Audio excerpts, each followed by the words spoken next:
पुढची बातमी बघूयात। गेल्या विधानसभा निवडणुकीच्या वेळेला सांगोल्यामधून शिंदेंच्या शिवसेनेचे आमदार शहाजी बापू पाटील यांना पराभवाला सामोरं जावं लागलं होतं आणि याच निवडणुकीमध्ये भाजपनंच बापूंचा गेम केलाय का अशी नवीन चर्चा पालकमंत्री जयकुमार गोरे यांच्या सांगोल्याच्या कार्यक्रमामधल्या एका जाहीर वक्तव्यामुळे सुरू झाली आहे। बाबासाहेब देशमुख यांनी आपण मदत केली म्हणून ते आमदार झाले, तेव्हा तर आपण पालकमंत्री देखील नव्हतो असं जयकुमार गोरे यांनी वक्तव्य केलं। तर पुढे बोलत असताना 2029च्या विधानसभा निवडणुकीमध्ये सांगोल्याचा आमदार हा भाजपचाच असेल असं देखील गोरेंनी म्हटलेलं आहे, अशी घोषणा केली आहे। त्यामुळे आगामी निवडणुकीमध्ये देखील शहाजी बापूंची आमदारकीची संधी हुकणार आहे का अशा चर्चांना आता उधाण आलंय।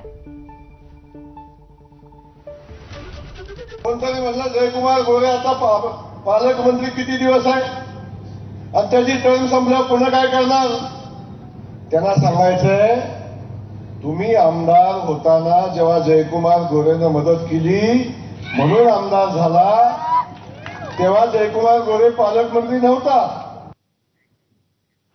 या सगळ्यावरती आमदार शहाजीबापू पाटील यांनी पालकमंत्री जयकुमार गोरे यांच्या वक्तव्यावरती सावध अशी प्रतिक्रिया दिली आहे आणि निवडणुकीमध्ये आपल्याला भाजपनंच मदत केली, चुकून भावनेच्या भरात पालकमंत्री बोलून गेले असतील असं सांगत गोरे यांच्या वक्तव्याला त्यांनी सांभाळून घेण्याचा प्रयत्न केलाय।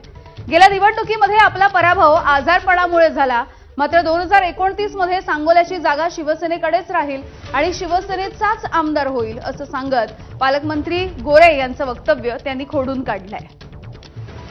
भावने भरात असं बोलले तरी भाजपनं मला पाडलास काय मी त्यांच्यावर आरोप करणार। मी अहंकारानं सांगत नाही, पण मी खात्रीनं सांगतो येणारी निवडणूक 29ची ही सांगोल्यात शिवसेनेचा उमेदवार निश्चितपणे निवडून येईल।